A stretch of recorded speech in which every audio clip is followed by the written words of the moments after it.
Hey, Midtown Podcast. I'm back again. Austin? Jay's here today. Yo. I'm back. Jay's here. Did you miss me? Dude, so much. So much. How was your week? It was amazing, man. Was it? It was amazing. Did you do anything amazing? Dude, not really. But it was amazing? It was amazing, yeah. It was amazing not doing a lot. I was just recovering from traveling and then catching up on things I need to catch up on. So Yeah. it was restful. You'll never guess where I was today. Let me guess. Well, I know you're at the chiropractor. There's no way you could guess this. I know you're at the chiropractor. I did go to the chiropractor. I was a little bit sore. But as you can tell, like, I have some dirt on my pants, you know? I've been doing some, like, dirt stuff. Oh, yeah. Jay's always dirty. Yes. I usually work outside, but true story. About 4 years ago, I had this bright idea. I have this hill in the back of my house, and I said, I don't want to mow that hill anymore. So you know what I did? Oh. Yeah. I surprised my wife. Yeah. I found 2 baby goats, and I purchased them, and I brought them The home. funniest animals ever, bro. Funny. They were like the cute little babies, you know? But I didn't think about it. They grow up. And when they grow up, goats become they're like mischievous, like just don't listen, like just crazy animals. And the other day they jumped over this fence, ran up the street, and my neighbors like know them as like the neighborhood goats, right? They're following these people down the street. They bring them back to my house. They jump over the fence and follow them back. And I was like, I have had enough. The next day, my wife wakes up and we're taking the kids to school, and she's like backing out of our driveway, and she has this frantic moment because they have like made a mess of things. So she opens up the gate before she's leaving and is so frantic that she's trying to get them in the fence and can't do it. So she's like frantically puts it in reverse and starts backing out and just rails the metal gate down the edge of her car, breaks the side mirror off. So she comes and she was like, can we do something about the goats? And I was like, done. So I called my boy Jason. Jason, if you're out there, appreciate you, man. I was like, Jason, I got a problem. I need a couple goats to go away. And so he calls me back about an hour later. He said, found a spot, bud. Let's go. And so today we put them in this truck and we took them to like I don't know what it means, like an animal market. Did you know that exists? It doesn't sound good. I don't know. I don't know what happens from this place, but I show up in the back of my truck. We unload 2 goats to 2 ladies, and they just take them in this pen with like 100 pieces of cattle in there, just like mooing and like all kind of crazy stuff. And then they go to an auction. Like my 2 goats are going to be like auctioned off. They'll just have a new home. Oh, yeah, that's what I'm gonna. I hope. Happy and Luke are happier than ever today, and my wife is happy, and I'm a little dirty, but I'll miss Happy and Luke. Yeah, me too, man. R.I.P. I just remember that the very first episode we recorded that we ended up not releasing because me and Jay we still don't know how to talk on a mic, but it was really bad. I remember we're sitting on your porch and I look around the corner. You'd put your goats in their pen, and I just look over and the goats just staring at around you the corner with those eyes. Yeah, just like eating grass or something. Yes, just like chewing. No more. Happy and Luke are gone. So today's the day, and so I've had an eventful morning already. It's amazing, man. Yeah, it's been kind of weird. Well, now you can go home and have a little bit more peace. I think you know what I kind of want to be now? A farmer. After going to an animal market, it was so cool. There was like people with cowboy hats and like boots and walking horses around and stuff. Jay's gonna become a cowboy. I would. After watching Yellowstone, I think I need to be a cowboy. I have a black truck now. I watch Yellowstone too. It was pretty intense. Yeah. It is pretty intense. It is intense, man. It's very intense. So your morning wasn't that eventful, or it was? No, it wasn't. No, but it was amazing still. It was, yeah. I had a cool meeting with one of the guys, and then that's cool. Spent some time with the Lord, and now we're here. So it's an honor, man. Yeah. Well, super chill. What you been thinking lately? Dude, a lot. I was been traveling and just been hearing the Lord say a lot. Yeah, 'cause you just went Lots of to stuff. Dominican Republic. I was right? there with Chuck and Emily, Yeah. and yeah, it was just amazing. But being out there, it was just like And Chuck and hearing Emily the were on Lord's the voice. last week's podcast. Correct. Right? Yeah. Yep. Check it out. Yep. It's amazing. Yeah, Jay still hasn't checked it out, guys. I'm getting there, man. But yeah, man, no, it was a great convo and it was a great trip, and I've just been digesting some of the things the Lord said to me. But yeah, what about you? Anything you're digesting? Digesting a lot, man. But I think maybe some of what you experience, but like when you get away and you just get a change of pace, Yeah. it's like everything gets reframed. Yeah. And I think that's some of the place I've been for the past couple of weeks, is just having a change of pace and reframing some things that have, I had tunnel vision on, couldn't get out of my mind, just running in circles. And I've really found a really cool framework in Psalm 131. Yeah, really special. And I told you I'd really love to tell everybody about that. We've been practicing a little bit at church with this passage, but man, this passage has just meant a lot to me personally, just because it helped me get out of tunnel vision. And it's almost like when you're in tunnel vision, you don't realize that you're so focused on that one thing that you can't see other things. Yeah. And until you really focus on something different intentionally, and it takes some intentionality to step out of the tunnel vision. Yeah.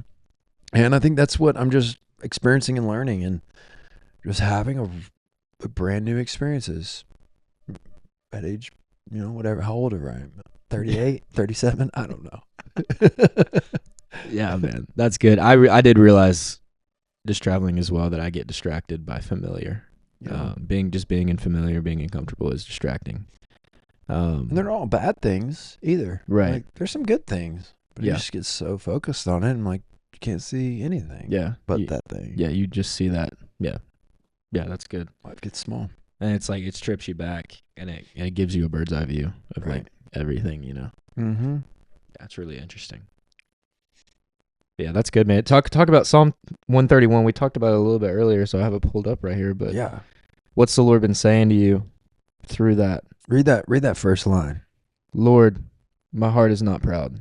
My eyes are not haughty. I do not get involved with things too great or too wondrous for me. Yeah. The ESV talks about my eyes are not lifted up too high, and my heart is not lifted up. And sometimes it's like that's where I get the focus. It's like too high is just like you're focused on something that's not quite what we were meant to focus on, but it's stuck like just a little bit too high. It's like too out there. Yeah. And I can be kind of swirly sometimes.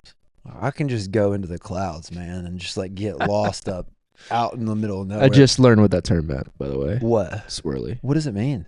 I just said it. What you just said. Really? Like teleports to heaven. Oh, yeah? I think I was going beyond that. I don't even know if there is, but I was like out there, But you start rolling around in your mind stuff that even if you got in the midst of what was in your mind, you have no ability to do anything about that. Yeah. And then you start thinking about 14 other things that are just out of reach or out of control. And it's the thing that goes in your mind constantly. And then the tunnel vision is something that I'm constantly thinking about that I can't do anything about. And so you're stuck. Yeah. And this guy is a guy named David, and David is the king. And this is a king talking. He's saying, my heart is not lifted too high. My eyes are not upward too high. And so he's acknowledging his humanity, and he's realizing that, like, man, there's some things that I have no control over. Like, I'm not meant to even like go there because it doesn't matter. And the next part, like, it talks about occupying my time. The translation I've been reading is ESV. But he says, I do not occupy myself with things too great or too marvelous for me. So he kind of helps give definition to my heart is not lifted up. My eyes are not raised too high. I don't occupy myself. And the word like occupy is to travel with, Yeah. or like give my time to, follow, walk, like I've been looking at each one of these words, but it's like not to like travel with. And so I don't occupy myself. I don't let myself travel in realms that are too great or too marvelous for me. And I'm like, what have I focused on that's just too far out there? Yeah. That I'm occupying myself with things that I have no bit of control over, and it's better that I just like open-handed with most of those things. Yeah. That goes to like not to get off track, but Psalm 132 I was sitting on the other day as well. And David says, I will not enter my house or get into my bed. I will not allow my eyes to sleep or my eyelids to slumber until I find a place for the Lord, a dwelling place for the mighty one in Jacob. And it's like this thought of just beholding him in everything that we do. And it's like, I don't need, like David, it's referencing in 2 Samuel, I think chapter 7, but it's like he built this palace for himself. But then David's like, I built this for myself, but where is there for the Lord? He can't just stay in this tent, you know? Like I need to build something even more amazing. I'm not going to sleep until he has a place that's far greater than I can even imagine, but definitely greater than what I can do. And it's like, I don't know, it's hard to comprehend, but David's just in this heart posture of like, I'm going to do everything I possibly can to be sure that he has far more of me and than me. You know, and like a higher place than me. Another thing that's cool is what you're saying is like to behold him, like things too lofty or high for me. Yeah. And yet constantly he's like talking about seeking the Lord and focusing on him, beholding him. And it's like the Lord has like put himself in this place that is not too high or too lofty for us. I'm like, that's a really beautiful thought too. I'm like, man, thank you, Lord, that you've come near. And you're not too far, too high, too beyond. Yeah. You've like stepped in and you're really near to us. Yeah. And that's what we're meant to like occupy ourselves with. But he goes on and he says that I've calmed and quieted my soul. And so there's a calming and a quietness that comes to my soul when I just let those things go that I've been occupying myself with that are too beyond, too far. And I just go, hey, you know what? That's not where I'm going to land. It's not what I'm going to walk in today. And then he's constantly doing self-talk. We talked about this a couple episodes before, maybe in the beginning of our podcast, but we talked about like David talking to his soul. Yeah. Like, why are you so downcast, O my soul? Rejoice, O my soul. And Yeah. what he's like, I've calmed and quieted my soul. He's my like, inner being. commanding his spirit, you know. He's doing self-talk. Yeah. And I've been thinking in this process, it's being transformed by the renewing of the way that we think. And this is part of the renewal process for me. This next part of the passage is where I calm and I quiet my soul. It's like this. And he paints this picture of what it's like when we get to this place where my soul is calm and quiet. And he says, like a weaned child with its mother. And a weaned child is one that's not like looking to its mom for food. Right. It's like one that's been nourished to the point of being self-sufficient to a point, yet still a child. Yeah. Both of those things are so important just to capture every word that one of the wisest men that ever lived said, the man after God's own heart wrote this. Like a weaned child on his mother's lap. Like a weaned child is my soul within me. Like I think that we were made to live in soul rest. We were made to live there. We were not made to occupy ourselves with things that we were not meant to control. The things that God can be God in those realms. And I can't know everything or control anything really. And I just like sit with him and I get there to that place where I just calm and quiet my soul. And I've been having fresh encounter with the Lord where he's just showing me and reminding me that in his presence, like he can really be trusted. Yeah, it's good. And he's really actually safe. I don't know, people don't all have this experience, but I had a mother that was just like really tender, like really kind. And sitting on my mom's lap was like one of the most secure experiences for me personally. And I know that's not everybody's story. But if you didn't have that story, I believe you can have that story. I believe everybody can have this story, and he will show you what it feels like, even to sit on a mother's lap, fully known, fully secure, fully loved, and you just get to sit with him. And when you sit with him, there's a stillness and a calmness, but his voice begins to speak some things that are only found in the place of that stillness and quiet place. Like when we really calm our soul down and we go, I'm at rest with you. All of a sudden, I can begin to hear, yeah, where I couldn't. And maybe if you go through that, you ever go through those times where you're like, I just feel far and I can't hear you. Feels like everything's quiet. Oh yeah, definitely. And I think that's one thing that I've also been sitting on, is coming to this place where you are like so familiar with his voice. And one thing that does stick out to me with that is Paul, for example. We were in Acts 16 last night, and just Paul, it's where Paul has this vision. Like he's like, I'm gonna go here, and the Lord, it literally says the Holy Spirit forbids him from going there. Then he's like, okay, we'll just go here, and then he has a dream. It's like, no, you're going to Macedonia, and then he does it. It says he immediately does it, and it's Paul is so familiar with the Lord's voice. Yeah. That at least in Scripture, it seems like there is no debate. Yeah. Like, is this me? Is this the Lord? Is this the enemy? Like, he's so familiar with it, even in unknown times. Like you see later in that chapter in Acts 16 where he's in prison, and they're just singing hymns to him. Yeah. And it's just like, it doesn't matter where he's at. He's so familiar. So going back to It's that, good. yeah, like just how can we become like this child with his mother? Yeah. And we're just sitting here in this safety. There's a lot of reworking of the mind that I've had to do personally to even believe that. Yeah. I mean, he can be really trusted. He's really safe. He's really kind. He's really good. I'm like, I don't know if I've always believed that. That's good. And then the other side, for me, I used to wonder when it felt quiet, like, what have I done? Why are you gone? What's wrong with it? Are you there? Are you really there? Instead of going, I can do work. So somebody once told me, God is always talking or willing to talk. The scriptures in the New Testament, really the words that Jesus like encourages for us to have ears to hear. Like, maybe it's not him, maybe it's my ears that are hearing. Like, maybe they're so clogged up and I've just got my earbuds in and I got the soundproof stuff on, and I can't hear anything but what's playing constantly that I've hit the button play on. And I've hit play on some stuff that I think he wants to say. I want to pop the little earbud out your ears. Hey, bud. You ever heard somebody do that? Like, hey, you don't hear me? Hey, you there? Like, put it back in. But I think that's what happens in this passage when we practice.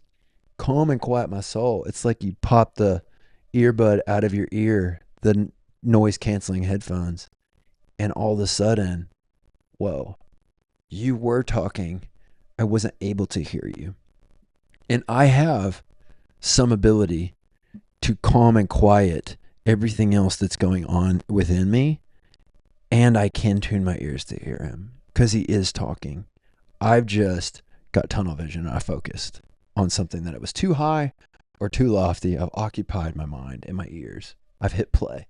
It's just really cool concept that's just really been a blessing. So when I start feeling like that, I've just been practicing this in the car, in the morning, at night. A nighttime for me is a big one. I put my head on the pillow. Everything goes through my head in the day. And I start practicing like, no, calm and quiet your soul. Yeah. Don't occupy yourself with things that are coming tomorrow. What could it matter? It's okay.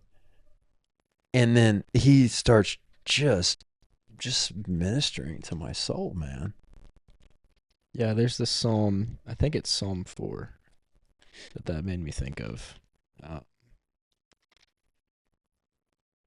It's like it's talking about specifically when you're in your bed before you go to sleep. Yeah, it's literally titled A Night Prayer. Answer me when I call. You freed me from affliction. Know that the Lord has set apart the faithful for himself. Be angry and do not sin. On your bed, reflect in your heart and be still. There it is again. Offer sacrifices in righteousness and trust the Lord.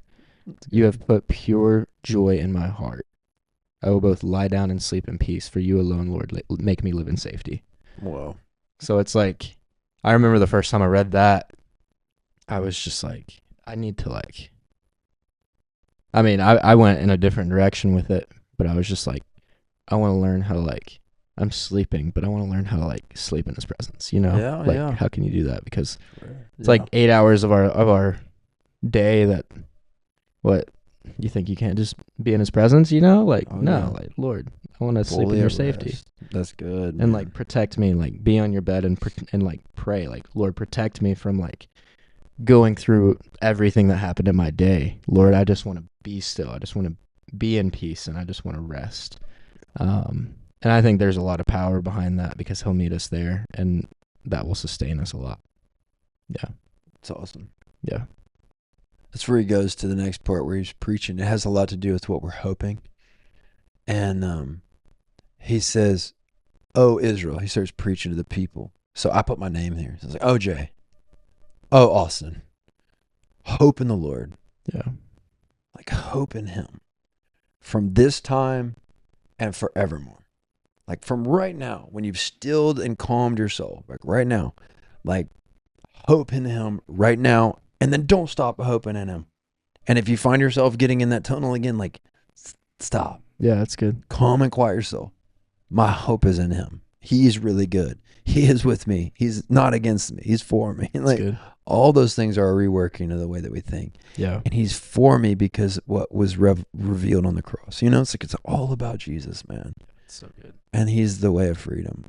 It's just really been powerful for me personally. That's so good.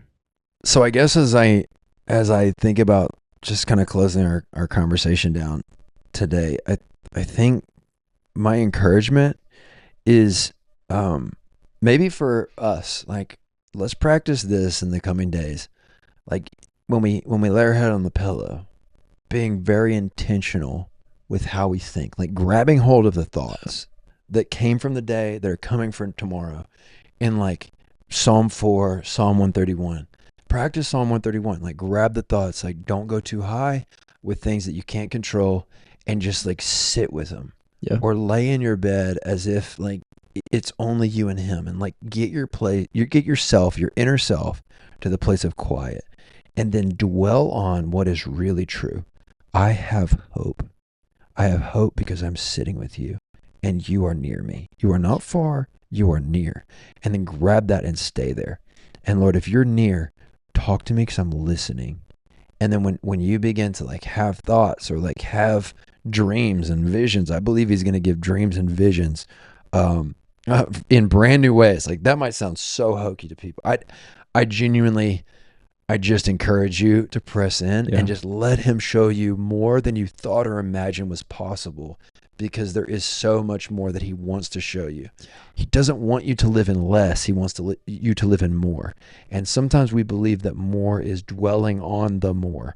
But he's saying, if you let go of what you think is more and you just sit with me, I'm what you were really searching for. And the more I want to give you is more than you can think or imagine. It's good, man. And so, like, if we reframe our thoughts at night or in the morning, wherever you start your time with the Lord, like, just sit with him and let him reframe our thinking. And then watch the transformation process happen effortlessly. And I think that's not really what's preached a lot, but it's like, it's not much effort, but I just want to grab those thoughts and I want to bring them into like this place of like, okay, this is the real reality of what we were made to live in. Watch what begins to happen.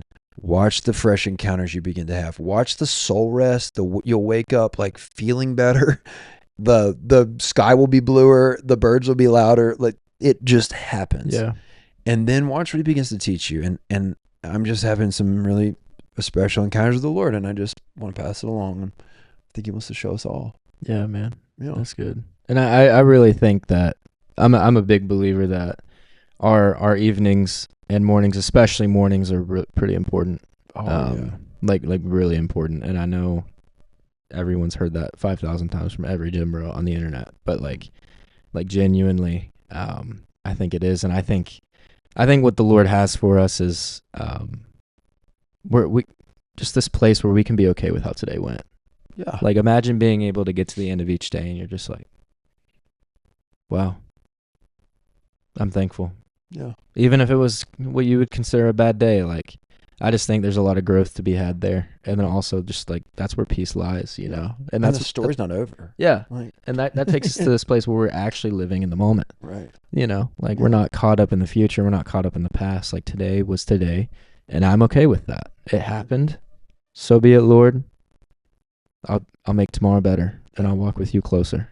Yeah. The story with Jesus doesn't end poorly. Yeah. No, it doesn't. No, it doesn't. It might be tough today. It don't end poorly. And that's, I just speak against any discouragement. If you have a bad day, if you make a mistake, if you do anything, like, be made new right now. There's a new wineskin right now, you know. Today's the day. Today's the day. It's good. Yeah. It's great to be back, man. So good. Let's go.